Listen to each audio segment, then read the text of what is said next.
Hidup itu yang paling enak, jangan berlebihan juga jangan kekurangan.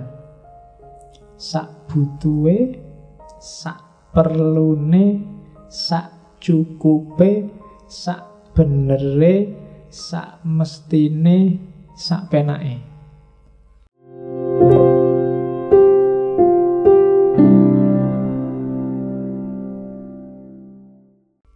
Oke, malam ini kita ketemu tokoh besar spiritual Jawa. Sebagai catatan, tokoh Jawa zaman dulu itu jarang yang bukan spiritualis. Karena hampir semua adalah tokoh spiritual.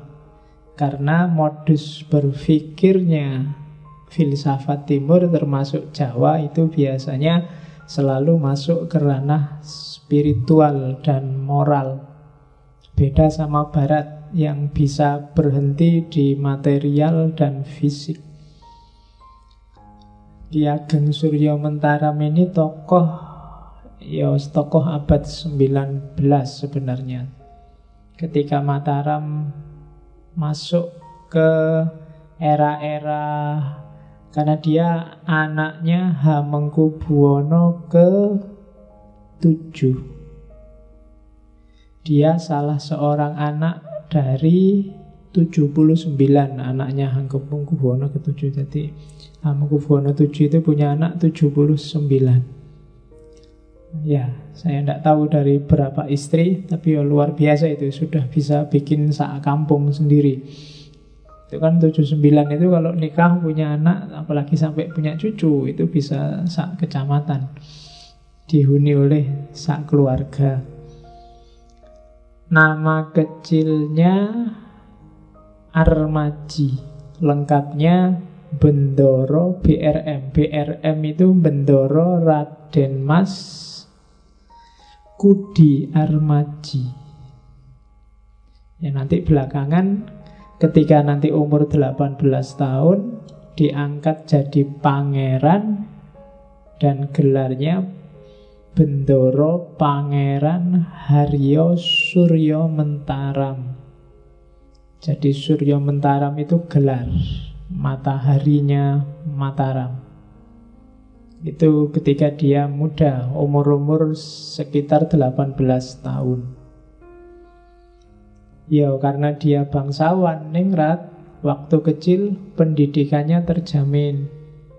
Dia masuk sekolah yang bagus, termasuk urusan agama dia dididik oleh Kiai Haji Ahmad Dahlan langsung.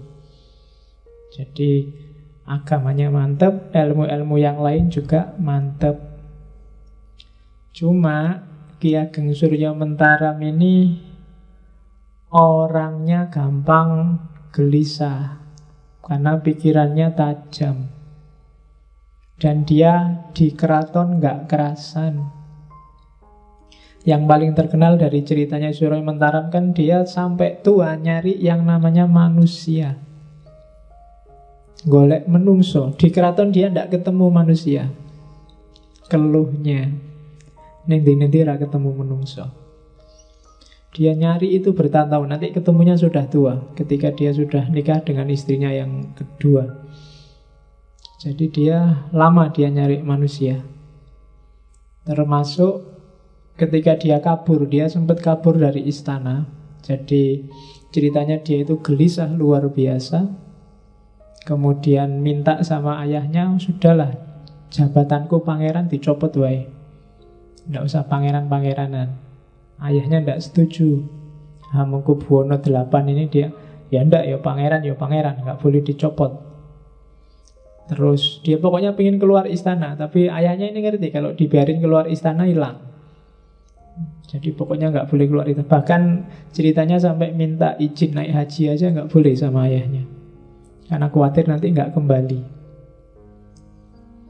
Tapi akhirnya dia kabur. Kabur itu ketika di istana ada ontran-ontran. Dia juga ngalami banyak peristiwa pahit. Yang pertama, kakeknya dipecat. Jadi kakeknya ini patih. Zaman itu Patih Danurejo namanya. Dipecat, dan setelah dipecat nggak lama terus meninggal. Yang kedua, ibunya bukan dipecat, istri itu dia dicerai. Masuk istri dipecat. Ya, ibunya dicerai oleh Hamengkubuwono VIII. Terus dikembalikan lagi ke Surya Mentaram, disuruh ngopeni ibunya. Raja zaman itu kan gampang aja kan, sebenarnya nggak perlu dicerai juga, punya istri berapapun nggak ada yang komplain. Pasti ada kasus. Dan yang terakhir, istrinya sendiri meninggal. Meninggal setelah punya bayi umur 40 hari. Dan ini semakin bikin Surya Mentaram galau. Minta izin keluar istana, nggak diizinkan. Akhirnya nekat kabur, lari, sampai kabarnya sampai ke Cilacap, jualan kain sama Stagen. Ceritanya begitu. Jadi pangeran lari jualan kain. Saya tidak tahu, ada modus-modus yang mirip. Buddha juga begitu, kemarin Zen juga begitu. Pangeran yang tidak kerasan di istana, terus keluar dan mengalami pencerahan. Karena kita bukan pangeran, mungkin jadi rada susah. Mau lari kemana lagi? Iya. Kita tiap hari harus keleleran, jadi nggak iso kabur kemana. Ya kayak pejabat itu loh. Pejabat kan disuruh merakyat. Kalau kita kan mau merakyat gimana, wong kita itu sudah rakyat. Jadi nggak mungkin kita, kalau ada orang nyuruh kamu, mbok kamu itu yang agak merakyat. Merakyat gimana? Sejak dulu statusnya sudah rakyat. Merakyat itu kan yang bukan rakyat terus cobalah jadi rakyat, kan gitu. Kalau kita kan sudah rakyat. Nah, Surya Mentaram ini lama hidup kayak orang biasa, dicari-cari tidak ketemu oleh ayahnya, sampai akhirnya ketemu. Kabarnya pas ketemu itu dia pas sedang jadi buruh bangunan, bangun sumur. Ketahuan terus disuruh pulang. Gelisah lagi, tidak kerasan lagi. Pokoknya di keraton itu pertanyaannya dia cuma satu. Aku urung pernah ketemu wong neng keraton itu. Dia tidak pernah ketemu yang namanya manusia. Yang ada hanya perintah, permintaan, pertolongan, pokoknya ambisi, dan orang yang sejati dia tidak ketemu. Itu yang tiap hari bikin dia gelisah. Sampai nanti Hamengkubuwono VII meninggal, kakaknya yang meneruskan Hamengkubuwono VIII, dan Surya Mentaram minta agar dicopot jabatannya jadi pangeran, dikabulkan. Karena mungkin kakaknya ini ngerti seperti apa kegelisahan Surya Mentaram saat dia hidup di istana.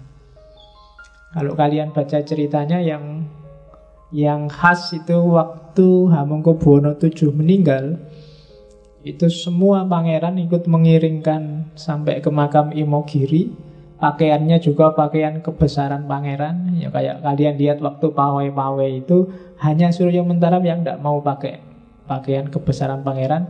Dia pakai kopiah biasa, kemudian pakai jas putih, tembelan-tembelan kayak orang nggak punya itu, tembelannya kabarnya warnanya biru, terus bawa payungnya Cino itu, payung kertas itu dikepit gitu sambil bawa. Jadi orang yang nggak ngerti mesti, wah pangerannya ditinggal mati bapaknya terus stres sekarang. Jadi yang lain pakai kebesaran, dia hanya pakai seragam semacam itu. Dan pulangnya terus dia beli soto sambil kelesehan, dan itu semakin menguatkan cerita. Jangan-jangan ini Surya Mentaram ini memang stres. Cuma setelah keluar dari istana, dia mulai pengembaraannya untuk mencari jawaban siapa manusia. Semua tirakat dilakukan, baik tirakat versi kebatinan maupun versi agama-agama. Tidak cuma Islam, tirakat gaya Kristen juga dijalani, dijajali satu-satu. Mulai Jawa itu kan banyak tirakat-tirakat, ada poso mutih, poso pati geni, poso ngerowot, poso ngidang, poso ngelowong, poso banyak macam-macam, dan itu dijajali satu-satu. termasuk Islam, sholat tahajud, sholat puasa Daud, pokoknya dilatih semua, termasuk mungkin ritual-ritual tertentu dari agama-agama yang dia kenal. Bandingkan dengan kisahnya Siddhartha Gautama yang jajal semua ritual Hindu zaman itu, termasuk yoga-yoga yang menyiksa diri. Dan itu dilakukan juga oleh Surya Mentara. Tapi tetap dia tidak dapat jawaban. Sampai kemudian dia nikah lagi, kemudian tinggal di satu desa namanya Desa Mbringin. Desa Mbringin itu daerah Salatiga, Solotigo agak ke utara. Di situ dia bikin rumah, dan disitulah nanti dia dari Pangeran Haryo Suryo Mentaram dikenal oleh orang sana sebagai Ki Gede Suryo Mentaram. Belum Ki Ageng. Ki Ageng nanti belakangan. Dia dikenal sebagai Ki Gede Suryo Mentaram atau Ki Gede Mbringin. Dia dikenal sebagai orang tua di sana, dianggap pinter, wong tirakatnya oke. Kalau orang Jawa itu lihat orang banyak tirakat kan dianggap wong pinter, setengah-setengah dukun. Ya, zaman itu dianggap itu. Jadi orang kampung itu kadang-kadang kan nggak ngerti, pokoknya wong pinter ya dianggap pinter apa wae. Sekolah aja kan di kampung saya nggak ada orang kuliah. Begitu saya pulang dianggap cah sekolahan. Cah sekolahan ki apa-apa ya mesti iso. Termasuk kalau ada sanyo macet, lampu mati, kudu iso kalau kamu ndak masuk cah sekolahan. Dan harus menang kalau ngelawan yang ndak sekolah. Kok cah sekolahan kalah sama yang ndak sekolah, harus malu kamu. Nah, itu logika di masyarakat Jawa. Zaman itu juga begitu. Nah, nanti Ki Gede Suryo Mentaram ini yang pindah ke Mbringin, sebenarnya dia juga punya rumah yang sekarang yang rumah itu sekarang jadi perguruan taman siswa itu. Yang di situ dia punya beberapa teman, tempat ngumpul-ngumpul dia dan teman-temannya tiap malam Selasa Kliwon. Kalau di sini Selasa Kliwon kan ngaji hikam itu, ngaji hikam ya. Jadi malam Selasa Kliwon itu ngumpul 9 orang yang mengkaji macam-macam, semacam sarasehan. Yogi Gede Suryo Mentaram, nama yang lain saya lupa, yang saya ingat cuma satu, Ki Hajar Dewantoro. Itu teman diskusinya, masuk klub 9 orang tokoh yang diskusi macam-macam. Zaman merajalelanya penjajahan Belanda zaman itu. Dan dari situlah nanti muncul gagasan untuk mendidik masyarakat sehingga lahir Taman Siswa. Dan Taman Siswa itu yang bagian didik anak-anak muda itu jatahnya Ki Hajar Dewantoro. Yang bagian didik orang-orang tua jatahnya Ki Gede Suryo Mentaram. Jadi ini pendidikan untuk orang-orang tua. Makanya kadang-kadang ajaran-ajarannya disebut ilmu tua. Ilmu tua itu bukan ilmunya yang tua, tapi biasanya yang bisa nangkep itu orang-orang tua. Orang muda apa enggak bisa? Bisa, paham bisa. Cuma menjalani, menangkap dan menghayati dan menjalani masih belum. Karena orang muda ada gejolaknya sendiri, makanya sering disebut ilmu tua. Dan itu yang dari situlah nanti Ki Gede Suryo Mentaram oleh Ki Hajar Dewantoro diganti Ki Gedenya jadi Ki Ageng Suryo Mentaram. Dan salah satu tokoh sebenarnya perjuangannya penting, Ki Ageng Suryo Mentaram dan kawan-kawan inilah nanti yang ketika ganti penjajahan Jepang, dia dan teman-temannya ngirim surat ke Jepang untuk dikasih fasilitas membentuk pasukan. Dan surat permohonan ini dituruti dan lahirnya namanya peta. Bagi yang belajar sejarah nanti kan tahu pasukan bentukan Jepang yang namanya peta. Itu diawali dari usulannya Ki Ageng Suryo Mentaram, karena ingin agar Indonesia juga punya tenaga militer zaman itu. Jadi sebenarnya dia bagi saya pahlawan, meskipun belum dilantik sebagai pahlawan nasional. Yo, dari peta itu kan nanti lahir beberapa tokoh termasuk Supriyadi yang terkenal. Monumental. Monumental karena pahlawan yang tidak jelas sudah mati apa belum itu kan Supriyadi. Ya kapan-kapan kita ngobrol itu. Oke. Nah, termasuk juga Suryo Mentaram ini pernah nulis sebuah buku kecil judulnya Jimat Perang.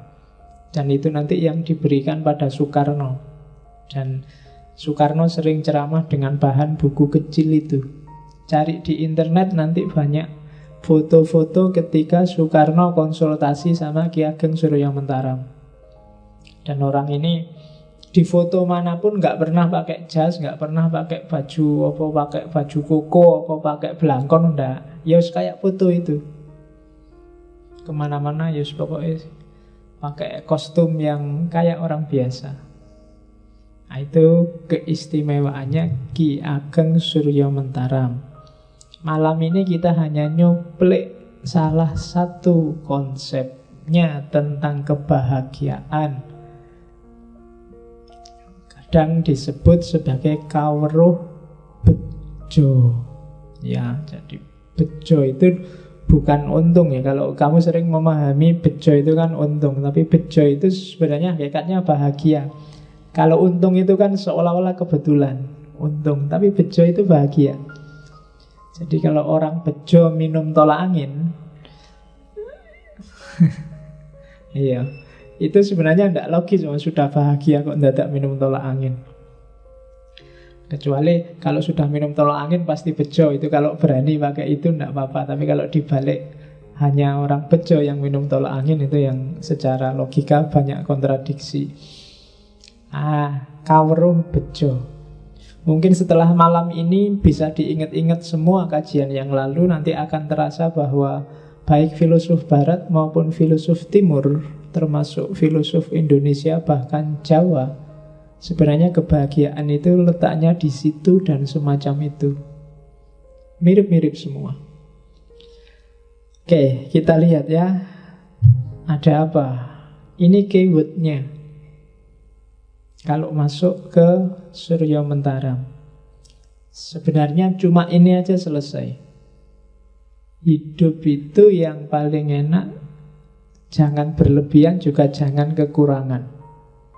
Sak butuhe, sak perlune, sak cukupe, sak benere, sak mestine, sak penake. Ya, ini nanti yang jadi iklannya Salonpas itu kan. Opo-opo pas, pingin opo pas, pingin itu pas.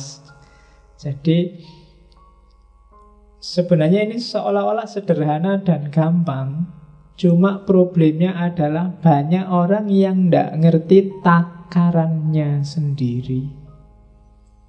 Sak butuhmu itu berapa sih pasnya? Sak perlumu itu berapa? Cukup bagimu itu berapa? Bener versimu itu seperti apa? Sak mestine yang seharusnya untukmu itu semacam apa? Sak penake yang enak bagimu itu apa? Itu yang seolah-olah ini gampang, tinggal dijalani saja.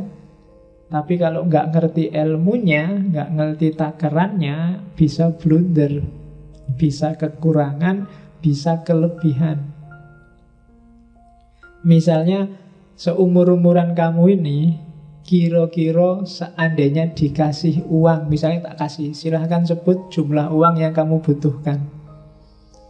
Itu kamu mesti ya kesusahan. Ya 1 bulan lah berapa butuhmu. Itu kan kamu ya pontang-panting sendiri ngitungnya. Biasanya kalau ada yang mau ngasih gratisan, buat tambah-tambahi. Ya kira-kira 5 juta lah Pak, mesti. Padahal mungkin 500.000 kamu cukup sebulan. Atau jangan-jangan 100.000 cukup. Ya, lo ya strateginya tuh ya. Ya cara paling gampang nyari pacar yang kaya. Ya apa-apa ditraktir kan. Oke, zaman saya dulu di pondok kadang-kadang baru tanggal 10 duitnya tinggal 20.000. Mesti nggak nyampe sampai akhir bulan. Strateginya gampang, karena di pondok tinggal mendekati teman-teman yang masak sendiri. Nah, kalau mendekati yang masak sendiri, seandainya masakannya matang, masa nggak ditawani kan, mesti ditawani. Ya. Nah itu strategi. Nah, coba kamu kalkulasi ya untuk hidupmu. Sak butuhe, sebenarnya kebutuhanmu itu berapa? Sak perlune, apa saja yang kamu anggap penting dalam hidupmu yang harus ada. Jangan kurang, jangan lebih. Secukupnya, apa-apa takarannya harus pas. Sak benere, sesuai yang bener, yang relevan, yang sesuai untuk hidupmu. Sak mestine dan sak penake. Yang bikin kamu nyaman itu apa? Ngaji kayak gini sak butuhe kira-kira 2 jam kayak gini kesuwen apa ndak? Nah, ya kamu enak, aku sing kesuwen. Ya, terus sak perlune kan gitu, sak perlune aja. Filsafat itu ya kadang jelimet, kadang gampang, ya diambil aja seperlunya. Ya kan, saya ingat dulu waktu kajian yang filsafat Islam itu ada bagian-bagian pikirannya para filosof yang sudah ngoyo-woro. Ngoyo-woro itu sudah ngapain itu dibahas jelimet itu kan, terus tak skip. Nggak usah paham itu juga nggak apa-apa. Diambil substansinya aja, nggak usah detail teorinya. Nah itu sak perlu nih. Karena kalau tak jelasin sampai detail masuk ke situ, pemahamanmu yang tadi mau paham nggak jadi paham, jadi kacau semua. Mending itu diloncati dulu. Harus ada strategi gitu, kalau nggak malah kacau. Nah itu sak perlu nih, sak cukupe. Nah sesuai cukupnya itu berapa? Nggak usah panjang-panjang, kalau pendek cukup. Bikin makalah itu kalau 2 halaman idenya sudah terwakili ya sudah, nggak usah dipaksa jadi 5. Kalau dipaksa biasanya terus kamu copy paste. Ya kan? Dan nggak nambah apa-apa, kadang malah nambah jelek. Saya pernah lihat beberapa waktu ke luar negeri itu, beberapa proposal disertasi aja kadang cuma 3 lembar. 3 lembar, jadi nggak neko-neko pokoknya targetnya, penelitiannya apa, dasarnya apa, mau pakai metodologi dan pendekatan apa, cuma 3 lembar itu. Oh, kalau di sini langsung dikembalikan. Tapi di sana bisa, karena mungkin 3 lembar itu sudah proposal itu sebenarnya kan pingin janjinya penelitianmu maunya kayak gimana sih, kan cuma itu. Kadang-kadang kan kamu ada proposal sampai 50-60 halaman, nah itu ya sudah jadi tulisan, ngapain dibikin? Itu bukan proposal kalau saya, ya itu wis dadi skripsi, sudah jadi tesis itu segitu. Mesti lebih banyak basa-basinya daripada intinya. Ya kan? Jadi ya banyak basa-basinya itu, orang yang ndak paham, ndak ngerti kamu nulis apa. Orang yang paham teorinya, komentarnya mesti cuma 1, wis tahu. Ya kan, wis tahu itu mana yang baru. Kamu cuma ngutip sana ngutip sini, bikin tesis apa bikin clipping. Jadi hidup itu sak cukupe, sak benere, sesuai apa yang kamu yakini benar, ya di situ kamu hidup. Kalau enggak akan jadi masalah. Dosisnya harus pas, 3 kali sehari apa 3 hari sekali, kan harus pas. Kalau kebalik ciloko. Sak mestinya dan sak penake, mana yang bikin nyaman. Ini rumus. Jadi hidup itu ya sak butuhe, sak perlune, sak cukupe, sak benere, sak mestine, sak penake. 6 sak, 6 S. Oke. Ini rumusnya katanya Surya Mentaram. Terus dari situlah nanti Surya Mentaram mikir ukuran-ukuran tadi, takaran-takaran tadi. Kalau dalam bahasa ilmiah, gayanya Surya Mentaram itu gaya reflektif. Jadi refleksi itu tidak sekedar mikir pakai akal. Refleksi itu kayak kontemplasi. Kalau dalam Islam muhasabah. Muhasabah itu tidak sekedar pakai akal, pakai rasa, pakai intuisi, pakai imajinasi juga main. Dan gayanya Surya Mentaram itu kalau bahasa filsafat namanya rasionalitas yang reflektif. Beda sama Barat, kadang-kadang beberapa filosof Barat itu ketika ngomong rasionalitas, rasionalitasnya biasanya rasionalitas yang egoistik. Rasionalitas yang hanya akal saja, dan kalau itu akal saja biasanya cari menangnya sendiri.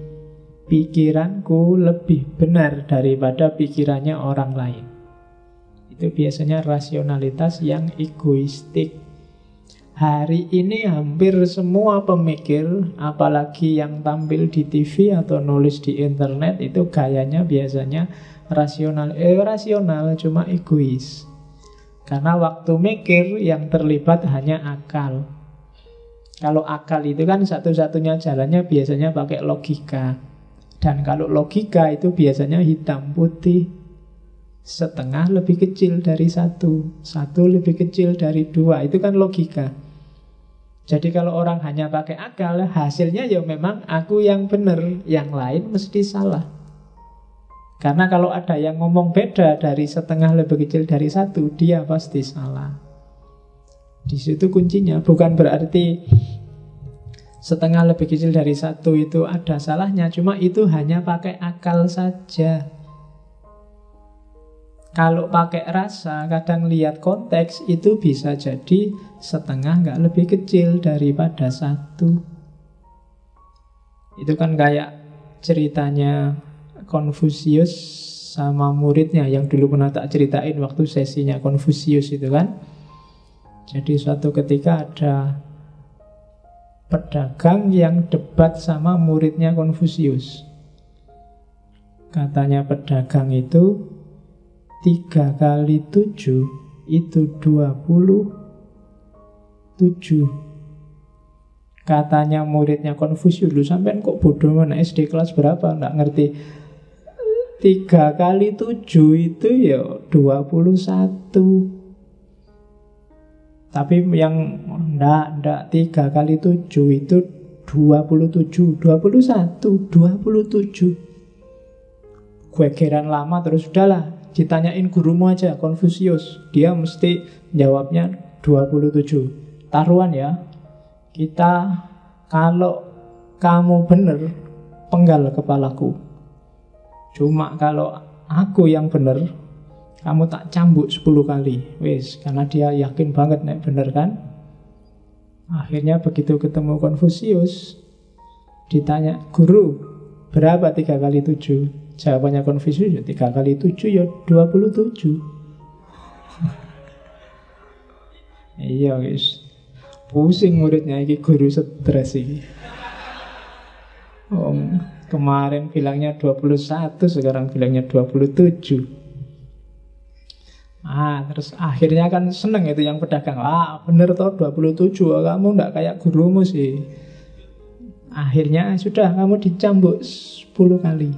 Dicambuklah dia 10 kali. Setelah pedagangnya pergi terus tanya, guru, sampai ini gimana? Tuh anak kecil aja bilangnya 21.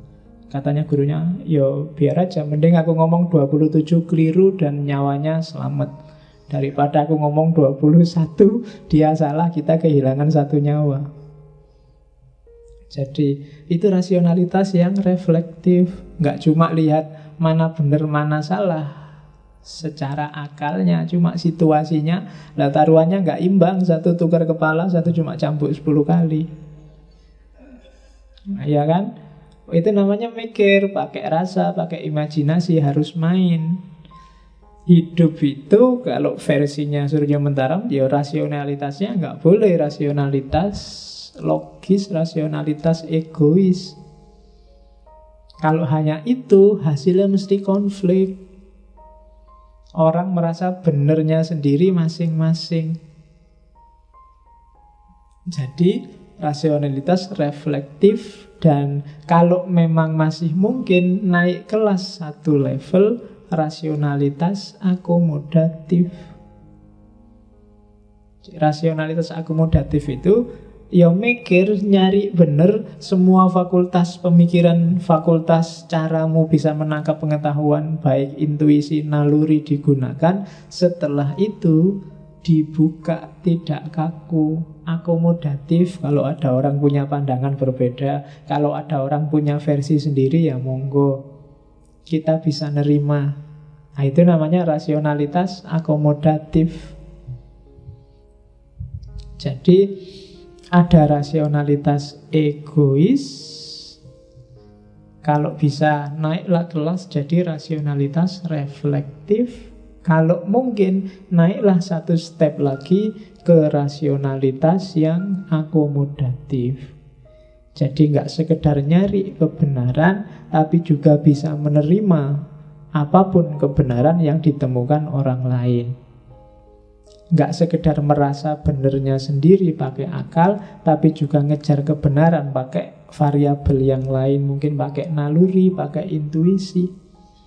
Pakai naluri itu misalnya, kok tiba-tiba ibumu dari kampung nelpon, aku kok ketok-ketok awakmu terus yo, jangan-jangan sedang sakit. Ah, itu mungkin kamu jawab, alah ibu itu nggak rasional, nggak masuk akal. Lah kan mesti gitu kan. Yo itu naluriah namanya. Jadi perasaannya seorang ibu. Jadi rasionalitas itu harus perhatikan level-levelnya. Yo rasionalitas yang egoistik tadi kadang-kadang juga untuk hal tertentu yo dipakai. Cuma nggak selalu. Setelah dari egoistik harus naik ke reflektif.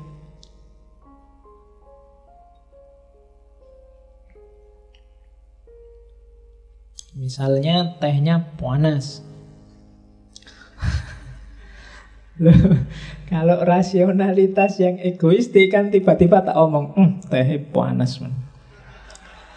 Tapi kalau rasionalitas yang reflektif, dipikir sih, ini sudah capek-capek dibikin, ini sudah capek-capek masak, ya kok gitu apa ya, tiba-tiba harus ngomong gitu. Ya kok nanti lah. Nah, itu reflektif. Ya tak omongi tapi nggak sekarang, atau ngomongin nyindir-nyindir dikit lah gitu. Nah, itu reflektif.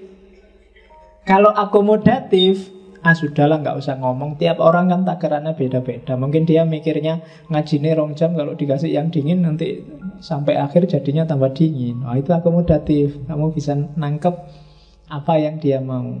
Nah, itu levelnya semacam itu. Oke, jadi Surya Mentaram dia ada di level rasionalitas reflektif ketika dia ngomong tentang kebahagiaan. Karena dia masih nyampe ke kebahagiaan individu, meskipun nanti di ujung dia masuk ke rasionalitas yang akomodatif, memahami semua orang yang lain sesuai dia memahami dirinya sendiri. Nanti Surya Mentaram ini merasa tercerahkan, menemukan. Jadi ceritanya satu ketika dia sedang tidur sama istrinya sendiri, sama istrinya orang lain. Jadi tiba-tiba terus dia bangun. Ketemu sekarang. Bertahun-tahun sejak umur 18 tahun gelisah nyari manusia. Ternyata ketemu sekarang. Istrinya kan cuma bengong aja, iki wong iki waras apa ndak.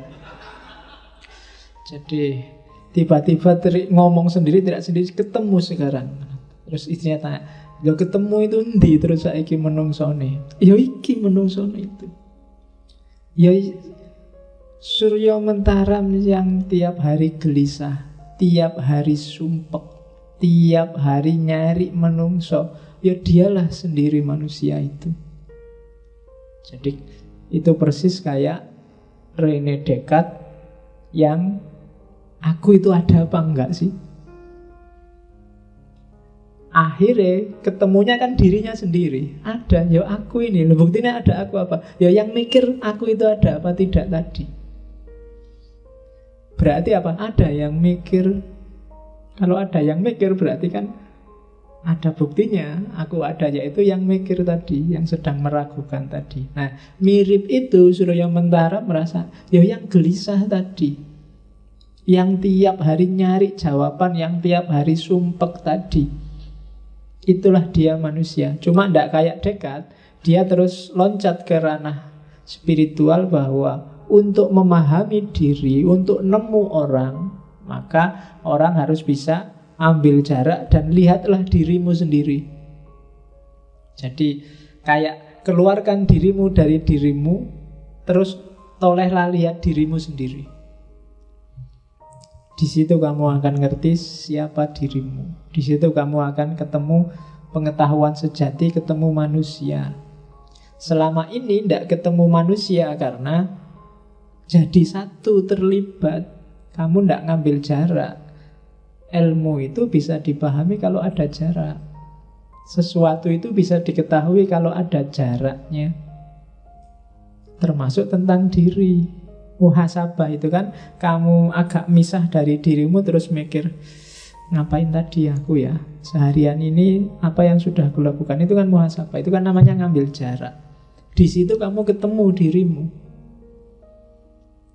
Ya kalau kamu wajahmu nempel di tembok itu, kamu tidak akan ngerti tembok itu warnanya hijau mateng apa hijau muda. Nggak jelas. Kalau sama pacarmu sedang nempel itu nggak jelas, cakep apa jelek sama saja. Oh iya kan, cakep itu kelihatan kalau ada jarak. Ya paling nggak dikit-dikit lah. Kalau nempel itu nggak penting lagi sudah. Cantik apa nggak cantik, wis padha wae. Iya kan, logikanya begitu. Nek contohnya Runo kamu cepet paham ya. Ya, dikasih contoh yang lain-lain kamu suwi nangkepnya. Jadi aku ngerti dirimu cakep apa enggak kan ada jarak. Nah aku nempel di situ, enggak, yang nyampur di situ juga enggak bisa ngawasi satu-satu wajah temenmu kayak apa. Dan dia ketemulah kemudian bisa ternyata aku bisa kenal diriku setelah melakukan retrospeksi tadi. Jadi melihat dirinya sendiri. Oke, nanti kayak apa sih prakteknya kita lihat. Nanti teori-teorinya makanya disebut kawruh jiwa. Jadi apa sih kawruh jiwa itu? Meruhi awakipun piyambak. Ini bahasa Jawa ini saya tidak tahu, yang tidak Jawa berapa malam ini. Ya semoga yang hadir TOEFL Jawanya minimal. Nah iyalah kalau TOEFL Jawamu ndak nyampe bingung kamu. Jadi meruhi awakipun piyambak, mengetahui dirinya sendiri. Itu namanya kawruh jiwa.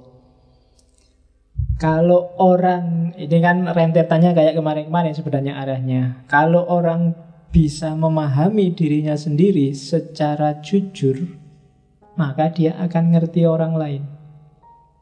Dan juga dia akan paham lingkungannya. Dan orang yang ngerti orang lain, ngerti dirinya sendiri, dan ngerti lingkungan sekitarnya, paham, orang yang bisa bahagia. Yang ndak akan bisa. Kayak tadi loh, kamu ngerti takeranmu 6 tadi, kamu baru bisa bahagia. Kalau enggak, kamu ndak akan bisa. Hidupmu itu butuhnya berapa, cukupnya berapa, sesuainya berapa, nyamannya berapa, kamu harus tahu. Kalau nggak tahu, ya nggak bisa dipenuhi.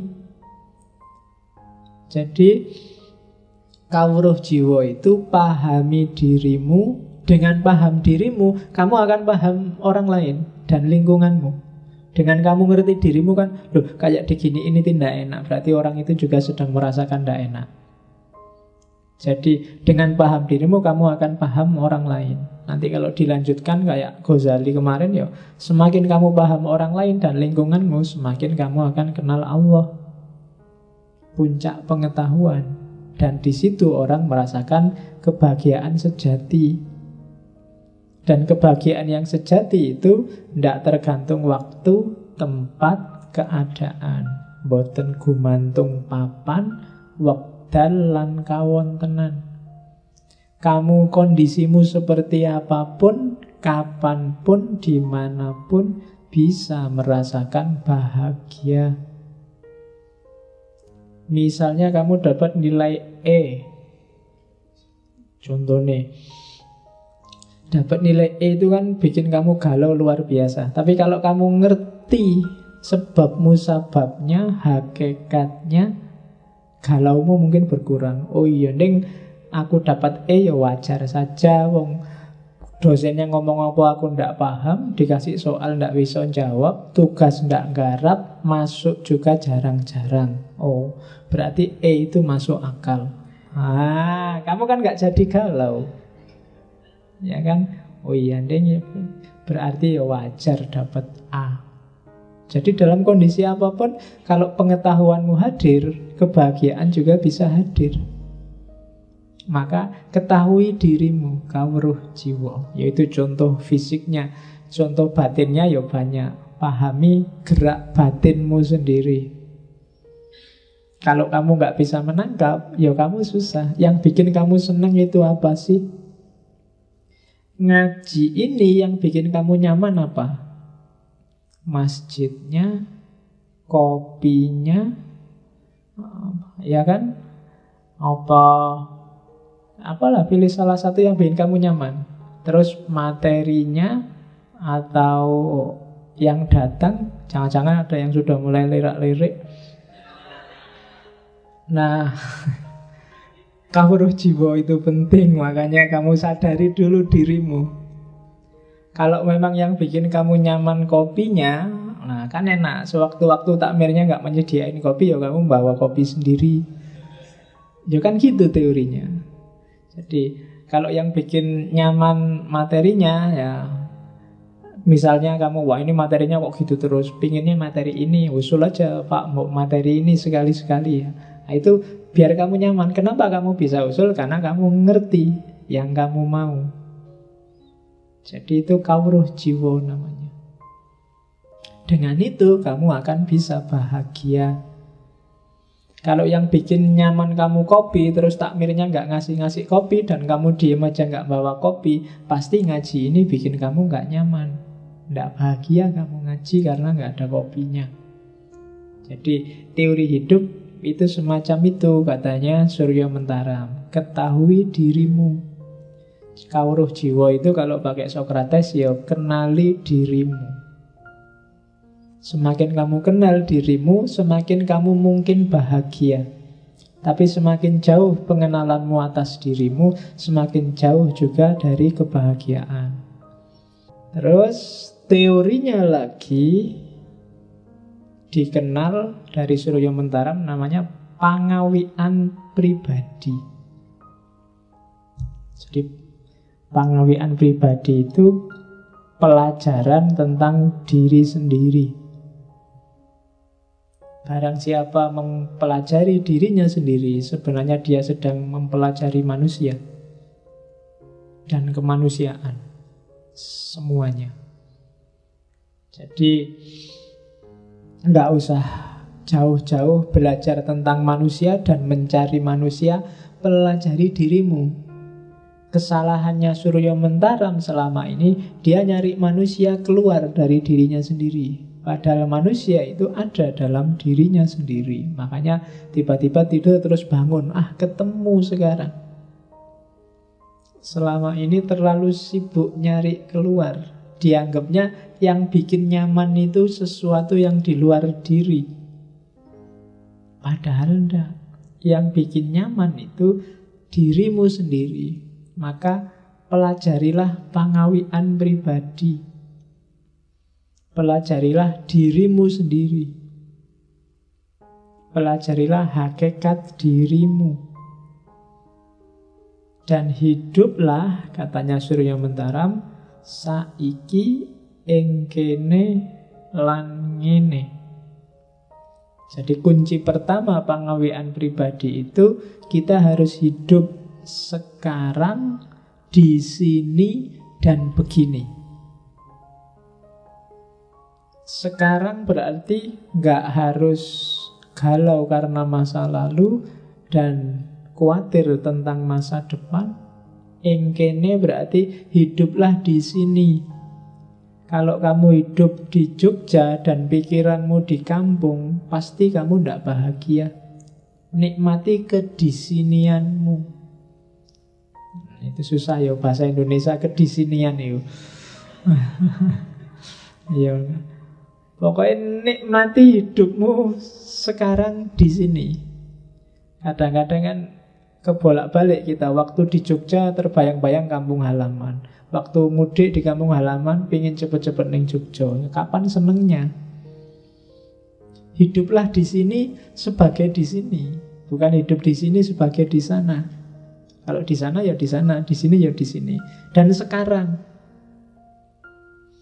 ya kan? Bagi yang masih galau oleh masa lalu, tidak bisa move on, mesti nggak mungkin bahagia. Ya kan? Move on lah, nikmati masa kini. Ya apa ya Jogja sekarang banyak orang yang mengeluh Jogja sekarang tidak nyaman, tidak lagi berarti nyaman, berarti hotel sekarang di mana-mana hotel. Kan banyak yang mengeluh gitu kan, opo hotel kiri kanan hotel dan mall nggak kayak dulu lagi. Kritikmu tidak apa-apa, cuma kalau kamu merasa hanya yang kamu rindukan Jogja yang dulu, kamu nggak nyaman dengan Jogja yang sekarang, ya kamu tidak bahagia. Sambil kamu ngeritik, tetap kamu nikmati Jogja yang sekarang. Itu hidup saiki ning kene. Dan ngene itu begini ngomong kondisi. Kondisinya seperti apapun diterima. Ya kan? Jangan sampai kamu benci lawannya menerima itu kan nggak terima. Nggak terima berarti kadang-kadang lahirnya nggak suka dan benci. Itu biasanya nggak bisa bahagia. Maka banyak teori bilang orang yang di hatinya ada kebencian nggak mungkin bahagia. Benci terhadap apapun. Kebencian berarti dia nggak menerima keadaan, nggak menerima sesuatu, nggak menerima seseorang. Ada yang dia inginkan tapi nggak terjadi. Itu berarti dia nggak setuju dengan kebeginiannya. Nah, dengan ngenenya nggak setuju. Harusnya ngaji itu ya pakai baju putih-putih, pakai kopiah putih, ustadznya juga ya pakai serban apa-apa gimana. Misalnya, lo kan, jadi tiap kali kamu masuk ke sini kamu gelisah luar biasa. Janjane ya materi filsafat itu penting, tapi ya kok ngajinya kayak gitu ya ustadznya. Ya sudah, kamu nggak menerima kondisi kebeginian, kamu nggak akan bahagia. Kamu tertekan. Jadi terimalah kondisimu, bahagialah sesuai dengan keadaanmu. Punya kulit hitam, rambut keriting, punya gigi agak maju, tidak apa-apa, diterima aja. Nggak usah galau, wah kalau jelek nanti nggak dapat, jangan khawatir. Setiap makhluk ada pasangannya, katanya kan begitu. Ya. Ya kalau nggak ketemu-ketemu, jangan-jangan pasangannya diambil orang. Jadi, dan seandainya begitu pun nggak apa-apa, diterima aja. Memang hidup ini begitu kamu nggak terima dengan kondisi apapun, yang terjadi ya yang nggak bahagia kamu sendiri. Kamu benci dengan apapun, yang kamu benci tetap seperti itu. Dan yang galau kamu.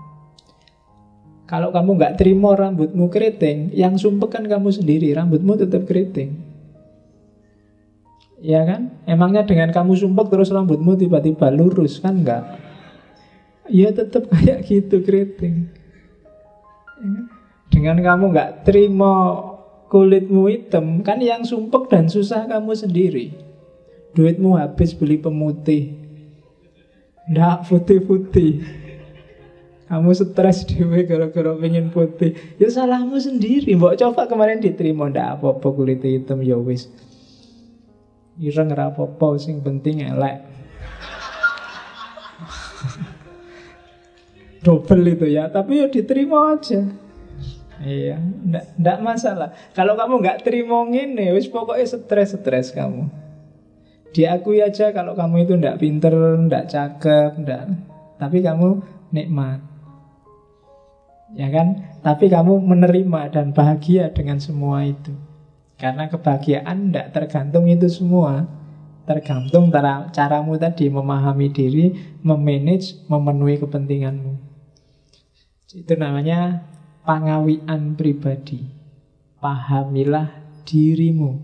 Saiki ing kene lan ngene. Nah, itu rumus selanjutnya. Jadi hiduplah sekarang di sini dan begini. Sementara kita bisanya begini, ya enggak apa-apa.